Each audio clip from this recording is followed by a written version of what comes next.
Day 25 to 27. The banking system becomes a pressure cooker. Banks were built for a world where most people don't withdraw at once. But when confidence cracks, depositors don't act like customers. They act like evacuees. So banks respond the way systems always respond under panic: limits, delays, restrictions. Not because every banker is a villain, because the math stops working when everyone runs at the same time. And the public reads those limits as a message. They don't want to give it to us because it's not worth anything. That accelerates the rush. Day 28 to 30. The economy starts indexing itself to something else. This is where the collapse becomes structural. Wages start getting renegotiated constantly.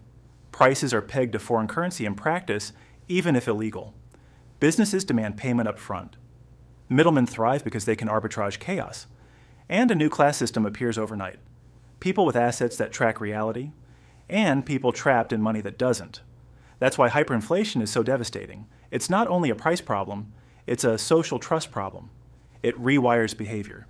When money melts, people stop planning. They stop saving. They stop trusting contracts. They stop trusting institutions. They stop trusting each other. And the cruel part is how fast it happens. From the outside, it looks like a country suddenly went crazy. From the inside, it feels like everyone learned the same rule at the same time. Hold currency last, hold anything else first. So what ends hyperinflation? Not speeches, not slogans, not "please calm down." Historically, it ends only when one of these happens. 1. The government stops financing itself by printing. 2. A credible new unit replaces a dead one, a reset. 3. A hard anchor returns, often through brutal austerity, external support, or a new monetary regime. And even then, trust doesn't come back instantly, because memory lasts longer than money. Now here's the question I want you to answer in the comments. What do you think breaks first in the first 30 days?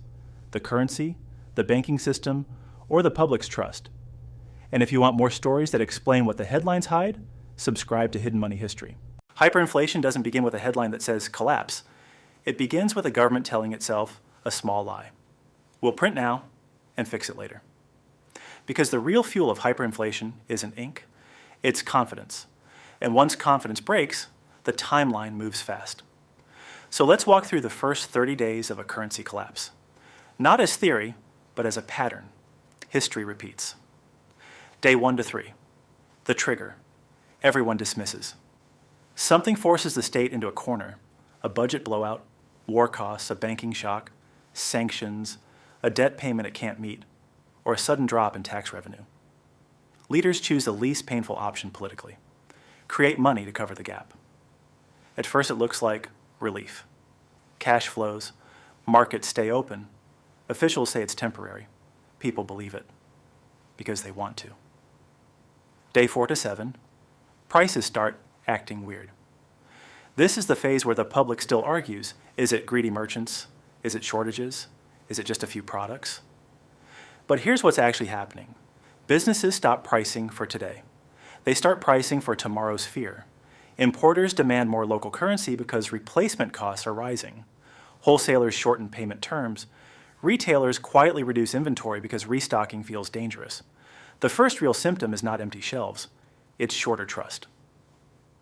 Day 8 to 12. The currency begins to leak into a second money. A parallel price begins to appear. The black market exchange rate. The street price for dollars, gold, stable foreign currency, or hard goods. And the moment that happens, your currency loses its single truth. Now there are two realities: official prices and survival prices. People with any memory of crisis start converting. Not because they're evil, because they're trying not to be last. Day 13 to 16. Money velocity goes vertical. This is the moment most outsiders misunderstand. Hyperinflation isn't just prices going up. It's people refusing to hold the currency. If I expect money to lose value this week, I spend it today. If everyone thinks that way, the currency becomes a hot potato. Money moves faster, prices adjust faster, and the speed becomes the story. Day 17 to 20. The trust break becomes visible. Now the public sees it in daily life. Stores start changing prices multiple times.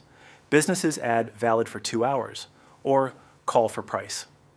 Workers ask to be paid earlier. Landlords demand higher rent or alternative payment. Anything with a long-term fixed price becomes impossible. This is where normal life breaks, because contracts are built on stable units.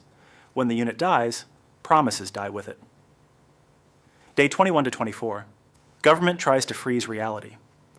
Historically, this is where states reach for control.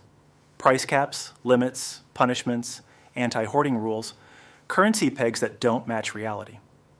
But if the currency is collapsing, a price ceiling doesn't create affordability. It creates disappearance. Goods move into back channels. Shelves look calm, but empty. And society learns a brutal lesson. You can legislate a number, but you can't legislate belief.